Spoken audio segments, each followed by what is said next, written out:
Top quality और consistent performance के लिए सिर्फ सिल्वर पंप नाम याद रखना। નમસ્કાર, સમાચાર સાથે હું હિના। સમાચાર વડોદરાથી કે જ્યાં કારેલી બાગમાં બહુચર્ચિત રક્ષિકાંડના મામલે વધુ અપડેટ સામે આવ્યા છે। કારમાં રક્ષિતની બાજુમાં બેસેલા પ્રાંશુ ચૌહાણની ધરપકડ કરી છોડી દેવાયો છે। પોલીસે પ્રાંશુ ચૌહાણના રિમાન્ડ ન માંગતા કાર્યવાહી સામે સવાલ ઊભા થયા છે। પ્રાંશુ ચૌહાણની પોલીસ દ્વારા પૂછપરછમાં અનેક ખુલાસાઓ થયા છે।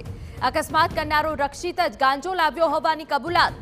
અકસ્માત પહેલા સુરેશ ભરવાડના ઘરે ગાંજો ફૂંક્યો હતો। સુરેશ ભરવાડની શોધખોળ માટે સુરેન્દ્રનગર પોલીસની ટીમ જશે। રક્ષિત સહિત ત્રણેય મિત્રોએ ગાંજાનો નશો કર્યો હતો। એનડીપીએસ અંગે પોલીસ રક્ષિતે જેલમાંથી લાવીને પૂછપરછ કરશે તેવી વિગતો મળી રહી છે। અમારા સંવાદદાતા અંજલિ ઓઝા વધુ વિગતે વાત કરવા જોડાયા છે। અંજલિ, સંપૂર્ણ વિગત। બિલકુલ, જેવી રીતે કહેવાય કે વારસિયા રિંગ રોડ પર જ્યારે કારેલીબાગ વિસ્તારમાં હોળીની રાત્રે પ્રાંશુ ચૌહાણ અને રક્ષિત ચોરસિયા નામના બે મિત્રો કાર લઈને જઈ રહ્યા હતા ત્યારે રક્ષિત ચોરસિયા ગાંજાના નશામાં 8 લોકોને કચર્યા હતા, જેમાંથી એકનું મોત નીપજ્યું હતું। પોલીસ દ્વારા તમામ જે બે ગુનેગારો છે તેઓના બ્લડ સેમ્પલ લેવામાં આવ્યા હતા। સાથે સાથે તેનો જે મિત્રના ઘરેથી નીકળ્યા હતા એ ત્રણેયના બ્લડ સેમ્પલ લેવામાં આવ્યા હતા, જેમાં ત્રણેયએ ગાંજો લીધો હોવાનો ખુલાસો સામે આવ્યો છે।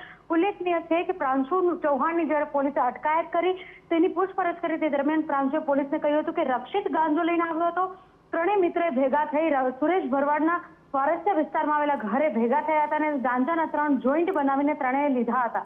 ગાંજો પીને પ્રાંશુ અને રક્ષિત કાર લઈને નીકળ્યા હતા। રક્ષિતે ગાંજાના નશામાં બેફામ કાર ભગાવી હતી, જેના કારણે એક મહિલાનું ઘટના સ્થળે મોત નીપજ્યું હતું। ઉલ્લેખનીય છે કે કારેલીબાગ પોલીસે જ્યારે રક્ષિત સામે ગુનો નોંધી તેને જેલ હવાલે કર્યો છે।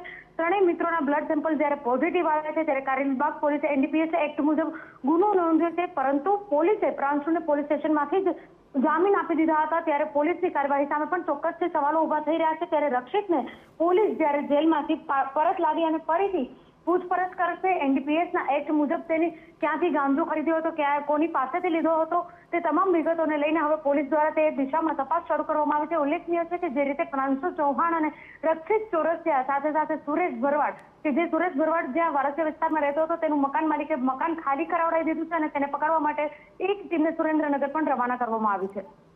બિલકુલ, આભાર અંજલિ। તો કારમાં રક્ષિતની બાજુમાં બેસેલા પ્રાંશુ ચૌહાણની ધરપકડ કરીને તેને છોડી દેવાયો હોવાની વિગતો છે। પોલીસે પ્રાંશુના રિમાન્ડ ન માંગતા હવે કાર્યવાહી સામે સવાલો ઊભા થઈ રહ્યા છે।